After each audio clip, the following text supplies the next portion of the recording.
Hello student, this is Abhishek Pandey, your agriculture mentor. और आपका स्वागत है आपके अपनी यूट्यूब चैनल पे जिसका नाम है एग्रीपो। तो आज के हम लोग इस वीडियो में फंडामेंटल ऑफ सॉइल साइंस का यूनिट, जिसमें हम लोग कोर्स पढ़ रहे हैं फंडामेंटल ऑफ सॉइल साइंस, उसके हम लोग यूनिट 3 जो कि वेदरिंग के बारे में हम लोग पढ़ेंगे। वेदरिंग है क्या और इसके टाइप्स क्या हैं, क्योंकि नॉर्मली जो आपके सिलेबस है उसमें आपको लिखा हुआ है वेदरिंग, उसके बारे में डिटेलिंग नहीं बताया गया है। तो हम लोग डिटेलिंग भी हल्का सा पढ़ लेंगे, ठीक है। तो चलिए आज के लेक्चर को स्टार्ट करते हैं। Soil is form by weathering. तो जैसे नॉर्मली क्या होता है, जो भी सॉइल है, सॉइल की फॉर्मेशन होती है वो वेदरिंग के थ्रू होती है। किसके थ्रू होती है? वेदरिंग के थ्रू होती है। अब वेदरिंग क्या है? वेदरिंग को हम लोग हिंदी में अपक्षयन बोलते हैं। क्या बोलते हैं? अपक्षयन। क्या बोलते हैं? अपक्षयन। तो है क्या ये अपक्षयन? है क्या? ठीक है, या शायद इसको अपघटन भी बोल देते हैं कभी कभी। तो अपघटन तो डिकम्पोजिशन हो जाएगा आई थिंक। ठीक है, तो वेदरिंग ही अपक्षयन बोलते हैं। तो वेदरिंग है क्या, इस प्रोसेस को हम लोग समझते हैं। देखिए, वेदरिंग को अगर हम सरल शब्दों में बात करें तो वेदरिंग वह प्रक्रिया है जिसमें जो चट्टान होते हैं, जो रॉक्स होते हैं, उसको छोटे छोटे छोटे छोटे कंकड़ या स्मॉल एकदम माइन्यूट पार्टिकल्स में ब्रेक हो जाते हैं। ये जनरली किसी भी प्रोसेस के थ्रू, किसी भी मीडियम के थ्रू हो सकता है। हवा के द्वारा, पानी के द्वारा, एनिमल्स के द्वारा, ठीक है, और केमिकल कंपोजिशन के थ्रू, केमिकल रिएक्शन के थ्रू, ठीक है, फिजिकल बैरियर के थ्रू। तो कुछ भी किसी भी कारण बस चट्टान का टूटना और सॉइल का छोटे छोटे माइन्यूट पार्टिकल्स में ब्रेक हो जाना, उसी को हम वेदरिंग कहते हैं। और ये नेचुरल प्रोसेस है, ये होता रहता है। ऐसा नहीं है कि आप इसको रोक सकते हैं या ये होता नहीं है, ऐसा कुछ है नहीं। तो अब बुक की डेफिनेशन की बात कर लेते हैं। The natural process that slowly breaks rocks into a little pieces is called a weathering। तो ये एक जर्नल डेफिनेशन लिखा गया है कि एक नेचुरल प्रोसेस होता है जिसके द्वारा रॉक्स टूटता है लिटिल पीसेस में, छोटे छोटे टुकड़ों में, जिसे हम वेदरिंग कहते हैं। It is very slow but continuous process. It wears down the surface of the earth. तो ये एक स्लो प्रोसेस है लेकिन लगातार होता रहता है। ऐसा नहीं है कि आज वेदरिंग हुआ तो कल नहीं होगा, क्योंकि ये पहाड़ों पे और जहाँ रॉक्स हैं, जो चट्टानें हैं, माउंटेन्स हैं, वहाँ ये प्रोसेस कंटिन्यू होता रहता है। ठीक है। It wears down the surface of the earth. कहने का मतलब ये है कि जो भी हमारी अर्थ क्रस्ट है, जिस पे हम लोग आज रह रहे हैं, जिस पे बिल्डिंग बन रही है, जिस पे खेती हो रही है, ठीक है, जिस पे हाईवे बन रहे हैं, जिस पे मल्टी स्टोरेड बिल्डिंग बन रही हैं, ये सारी चीज़ें किस पे बन पा रही हैं? ये अर्थ क्रस्ट पे ही तो बन पा रही है, सॉइल के ऊपर ही तो हो पा रही है। तो ये एक क्या है, जिसके ऊपर पूरा आप कह सकते हैं ग्लोब, या जितने भी ग्लोबली पर्सन हैं वो उन्हीं के ऊपर स्टैंड आज के डेट में कर रहे हैं। हवा में कोई नहीं रहता है। ठीक है। Now moving to the next slide. यहाँ जैसे देखिए, एक पिक्चर के थ्रू आपको समझाया गया है। The 100 islands in Philippines is made through continuous weathering of rocks around the island. तो ये जो भी 100 आइलैंड है फिलीपींस में, वो किससे बना है? ये वेदरिंग ऑफ रॉक्स से ही बना है। जो आसपास जितने भी रॉक्स हैं उनसे, उसके वेदरिंग से ये सारे आइलैंड छोटे छोटे छोटे छोटे, मतलब जो भी आइलैंड का मतलब क्या है कि एक टापू। टापू जो होता है वो समुद्र के बीचों बीच एक प्रकार का पूरा लेयर हो जाता है सॉइल का, जिसके ऊपर वेजिटेशन होती है और उस पर कुछ पॉपुलेशन भी आके रहते हैं, उसी को हम आइलैंड कहते हैं। तो ये एक प्रकार का एक उदाहरण है वेदरिंग का, जो कि आइलैंड का फॉर्मेशन भी वेदरिंग के थ्रू होता है। Now moving to the next slide. ठीक है। मैकेनिकल वेदरिंग की बात करेंगे। किसकी बात करेंगे हम लोग? Mechanical weathering. मतलब टाइप्स ऑफ वेदरिंग की बात करें तो एक मैकेनिकल वेदरिंग होता है और एक केमिकल वेदरिंग होता है। मेनली दो भागों में बांटा गया है और बायोलॉजिकल भी है। तो फिजिकल, केमिकल, ठीक है, एंड बायोलॉजिकल। तो physical is generally also considered with a mechanical weathering. तो फिजिकल जो है उसको हम मैकेनिकल वेदरिंग के तौर पे भी कभी कभी देखते हैं। तो मैकेनिकल वेदरिंग है क्या? देखिए, it include processes that break rocks to pieces without changing their chemical composition. इसमें क्या है कि जो भी रॉक्स के पार्टिकल हैं वो आसानी से टूट जाते हैं। इसके उनके अंदर कोई केमिकल कंपोजिशन में चेंजेस देखने को नहीं मिलता है। इस टाइप के वेदरिंग को हम मैकेनिकल वेदरिंग कहते हैं और ये इन्वायरमेंटल कंडीशन के थ्रू ज़्यादातर होता है। जैसे rapid changes in temperature, rapid changes in temperature, जैसे आप अगर देखें तो गर्मी के दिनों में हमारा जो दिन का टेम्परेचर है, जो डे टेम्परेचर है, बहुत ज़्यादा होता है और ठंडी के दिनों में हमारा जो टेम्परेचर होता है बहुत ज़्यादा ठंडा होता है या रात में बहुत ज़्यादा ठंडा हो जाता है। तो ये जो वेरिएशन हो रहा है दिन और रात के बीच में, जितना ज़्यादा सीवर होगा उसी का जो परिणाम है वो ज़्यादा देखने को मिलेगा। एग्जाम्पल के केस में अगर हम बात करें तो जो दिन के टाइम पे जो रॉक्स होते हैं, जो दिन के टाइम पे जो रॉक्स होते हैं वो क्या होते हैं कि वो एक्सपैंड होते हैं due to the heating effect. वो क्या होंगे, फैलेंगे। और क्या होता है, हीटिंग इफेक्ट वो फैलेंगे। और दूसरी तरफ हम बात करें रात के टाइम तो वो सिकुड़ते हैं, वो कॉन्ट्रैक्ट होते हैं। तो दिन के टाइम वो क्या होंगे, एक्सपैंड होंगे, रात के टाइम वो क्या होंगे, कॉन्ट्रैक्ट होंगे। तो ये जो आप कह सकते हो कॉन्ट्रैक्शन एंड रिलैक्सेशन की जो प्रोसेस है, इसके कारण जो चट्टान होती है उस पर दरारें आने लगती हैं और ये दरार क्या होता है, फिर एक समय के बाद टूट जाता है। अगर उसी में बारिश हो गई और बारिश के बाद बहुत ज़्यादा कूलिंग कंडीशन हो गया तो वो बर्फ़ उसी में जम जाएगा और बर्फ़ की जो वॉल्यूम बढ़ती है, जाहिर सी बात है आपको पता ही है कि जो वाटर है, जब बर्फ़ बनता है तो उसकी वॉल्यूम बढ़ती है, तो वो उसको चाड़ेगा। चाड़ेगा मतलब एक प्रेशर एक्सर्ट करेगा जिसके कारण वो पूरी चट्टान क्या होगी, टूट जाएगी। तो यही है पूरा process. Rapid changes in temperature की वजह से भी एक क्या होता है, दरारें आती हैं और ये दरारें क्या करती हैं, इस बड़े से बड़े चट्टान को क्या कर देती हैं, तोड़ देती हैं। ठीक है, now moving to the next slide. Sometimes the alternate expansion and contraction may cause the rocks to peel off into the sheet। कभी कभी पतली पतली परत बन जाती है और इसी पीलिंग को प्रोसेस को हम बोलते हैं एक्सफोलिएशन। क्या बोलते हैं, एक्सफोलिएशन। तो exfoliation is a kind of weathering process in which alternate expansion, एक बार वो एक्सपेंड होगा फिर कॉन्ट्रैक्ट होगा फिर तो एक तरह सीट की तरह पूरी जो चट्टान होती है वो बिखर जाती है, अलग हो जाती है। इसी को हम एक्सफोलिएशन कहते हैं। Now moving to the next slide. यहाँ इस फिगर में आप देख सकते हैं, अगर हम आपको दिखाने की कोशिश करें, देखिए पूरा परत है। आप कभी जाएंगे बहुत सारे पहाड़ी इलाकों में आपको ये चीज़ देखने को मिलता है। ठीक है, अगला है फोर्स ऑफ फ्रीजिंग वाटर। अभी वही मैं बता रहा था कि जब ये दरारें आते हैं तो ये जो फ्रीजिंग वाटर है उसका भी फोर्स लगता है। फ्रीजिंग वाटर जो है उसका भी फोर्स लगता है।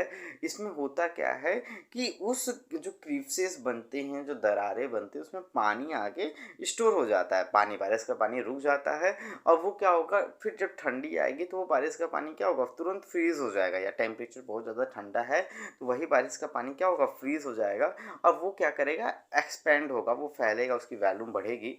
और वॉल्यूम आपको पता ही है 9% के हिसाब से बढ़ती है, 9% के हिसाब से। तो वो क्या करेगा, पूरे रॉक को ही तोड़ देगा। तो यहाँ एक आपको एग्जांपल करके दिखाया गया है फिगर के थ्रू, ध्यान से देखिए। देखिए यहाँ है, when water seeps into the cracks and fracture in rocks. ठीक है, तो ये क्रैक्स में घुसा और ये रॉक को फ्रैक्चर करेगा। धीरे धीरे वाटर क्या हुआ, अब वही पानी जो था, टेम्परेचर बहुत ज़्यादा कम होने के कारण वो जम गया। जमेगा तो उसकी वॉल्यूम बढ़ेगी और वॉल्यूम बढ़ेगी तो वो प्रेशर एक्सर्ट करेगा। प्रेशर एक्सर्ट करेगा तो वो रॉक्स जो है वो दो भागों में टूट जाएगा। ठीक है, देखिए इस तरह अभी एक प्रेशर एक्सर्ट करा धीरे धीरे। यहाँ देखिए पहले सबसे कम है, फिर यहाँ ज़्यादा हुआ और यहाँ सबसे ज़्यादा हो गया, वो टूट के अलग भी हो गया। तो यहाँ देखिए रियल एग्जांपल देके आपको समझाया गया कि इस तरह रॉक्स के जो बीच में वो होता है, वो उसी में अब बर्फ़ जम जाएगी और बर्फ़ जमने के बाद प्रेशर एक्सर्ट करेगा और ये पूरी रॉक ही टूट जाएगी। ठीक है, रूट्स ऑफ ट्रीज भी होता है। जैसे कुछ पौधे के जो जड़ होते हैं वो भी क्या होते हैं, रॉक्स के अंदर से निकलने लगते हैं, और रॉक्स के अंदर से जब निकलेंगे तो एक प्रकार का प्रेशर एक्सर्ट करते हैं, तो वो रॉक्स को ही फाड़ देते हैं। बड़े बड़े आप देखे होंगे पेड़ ओड़ को, कभी कभी क्या होता है बिल्डिंग के बीच में भी पेड़ आ जाते हैं, मतलब उसके दीवार पे। अब वो पीपल का पेड़ क्या करता है, पूरे बिल्डिंग को ही फाड़ देता है। मेरी कॉलोनी में तो ऐसा 2-3 जगह देखने को मिला है। ठीक है, तो अब पीपल के पेड़ को हम लोग कटवा भी नहीं पाते हैं, क्योंकि वो एक आस्था हम लोग का जुड़ा हुआ है, एक हम लोग के पौराणिक कथाएं उनसे जुड़ी हुई हैं। तो वही सारी चीज़ें हैं, कुछ लोग इस वजह से नहीं कटवा पाते हैं, और उनका नतीजा ये होता है कि बिल्डिंग को वो फाड़ देता है दो हिस्सों में। तो रूट्स ऑफ ट्रीज की अगर हम बात करें, तो some seeds are accidentally thrown into the cracks in rocks. तो कुछ जो सीड्स हैं वो क्या होते हैं, वो एक्सीडेंटली, मतलब उनका कोई उद्देश्य नहीं होता है, लेकिन वो रॉक्स को दो भागों में चीर देते हैं। when they grow the roots creep into the force of their growing can split the rock। और इस तरह वो क्या करते हैं, जैसे देखिए यहाँ एक एग्जांपल दिया गया है फिगर के थ्रू।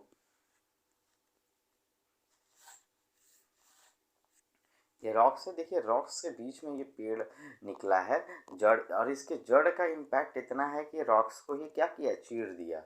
सेम प्रोसेस इधर आप देखिए, जूम आउट मैं कर रहा हूँ, अब आपको ज़्यादा क्लियर समझ में आ रहा होगा। ये देखिए यहाँ भी वही चीज़ है, रॉक्स है, और रॉक्स क्या किया है, वो टूट गया है। ठीक है,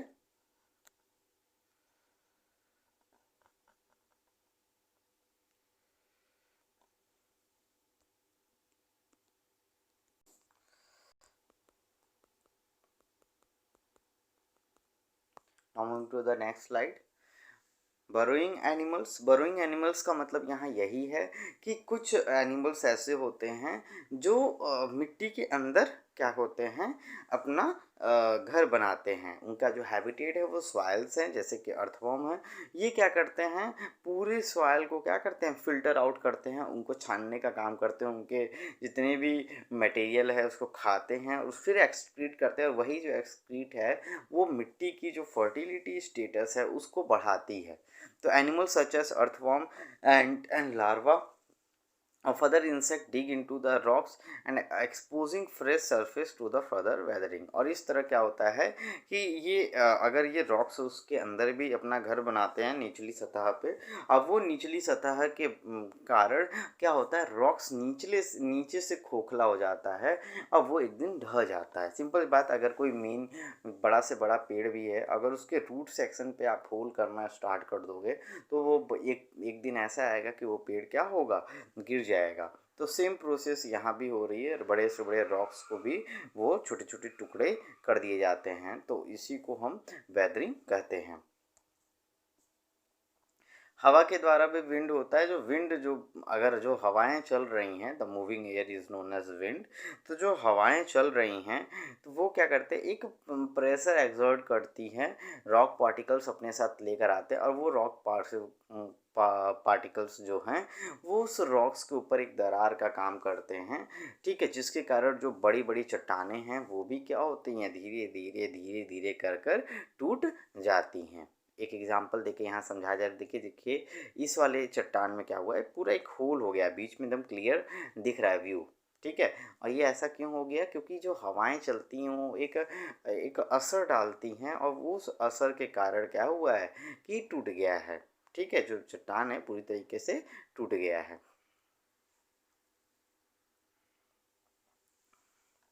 नेक्स्ट, रॉक्स। तो रॉक्स जो होते हैं, rocks are also wear away, जो छोटे छोटे रॉक्स के पार्टिकल्स होते हैं वो भी हवा के कारण चले जाते हैं एक जगह से दूसरी जगह, और एक हिल साइड में पे रोल डाउन होते हैं। तो उनके अंदर एक रगड़ महसूस होती है, रगड़ उत्पन्न होती है, और वो रगड़ क्या करता है, एक फ्रिक्शन, एक पतली जो भी सॉइल के पार्टिकल्स होते हैं उनको अपने साथ लेके चला जाता है। तो rocks dropping from a higher place often break the rocks, they hit further down.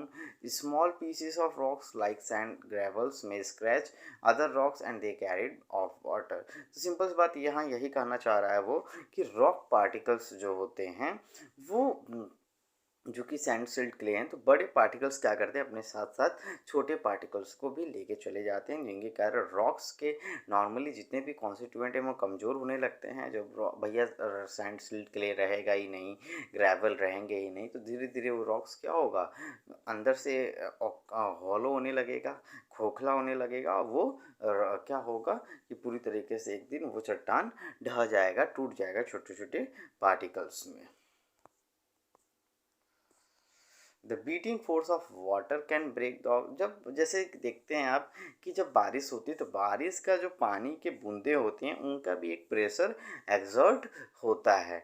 तो इसी तरह जब बारिश जो बहुत हैवी रेनफॉल हो रही है और हर एक जो रेन ड्रॉप है उसका एक प्रेशर है, इंडिविजुअल प्रेशर है जो फोर्स क्रिएट कर रहा है। अगर वही फोर्स क्या करते हैं जब चट्टान के ऊपर गिरता है तो चट्टान में भी दरारें आने लगती हैं, उनमें दरारें दिखने लगते हैं, और उस दरारे के कारण उसमें क्या होता है, और पानी का भी एक असर होता है।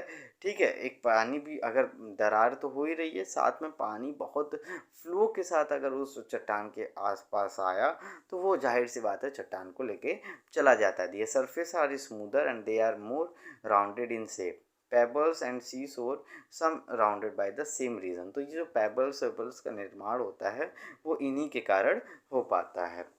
पेबल्स का मतलब छोटे छोटे रॉक्स के पार्टिकल्स। तो आज के इस वीडियो में बस इतना ही। अब हम लोग क्या करेंगे, सेकंड पार्ट में केमिकल वेदरिंग के बारे में पढ़ेंगे। ठीक है, तो फिजिकल वेदरिंग में इतने ही थे कि रॉक्स का असर क्या है, बीटिंग वाटर का असर क्या है, विंड का असर क्या है। ठीक है, और विंड का असर क्या है, सैंडसिल्ट क्ले का क्या होता है, एक्सफ्लोएशन क्या होता है। तो ये सारी चीज़ें हम लोग पढ़े। अगर आपने अभी तक हमारे चैनल को सब्सक्राइब नहीं किया है और चैनल पे पहली बार विजिट कर रहे हैं तो प्लीज़ चैनल को सब्सक्राइब कर लीजिए, क्योंकि हम पूरा एग्रीकल्चर का हम लोग जो भी कोर्स है वो फ्री में प्रोवाइड कराते हैं, जिससे कि आपको बेसिक कॉन्सेप्ट क्लियर हो पाए। और यही सारी चीज़ें अगर आप पढ़े रहेंगे तो आगे आके चल के कोई भी आप कम्पिटिटिव एग्ज़ाम क्रैक कर सकते हैं। तो इसी टाइप के और वीडियोस के लिए प्लीज़ वीडियो को लाइक करिए, शेयर करिए, ज़्यादा से ज़्यादा लोगों को शेयर करिए। चैनल पे पहली बार आए हैं तो चैनल को सब्सक्राइब करिए। और कोई भी अगर डाउट रह जाता है तो आप कमेंट सेक्शन में या हमारे इंस्टाग्राम और टेलीग्राम जो भी हमारा एग्रीपो के नाम से चैनल है उस पर आप क्या जाके अपने अपने डाउट पूछ सकते हैं। तब तक के लिए अपना ख्याल रखिए। Bye bye students.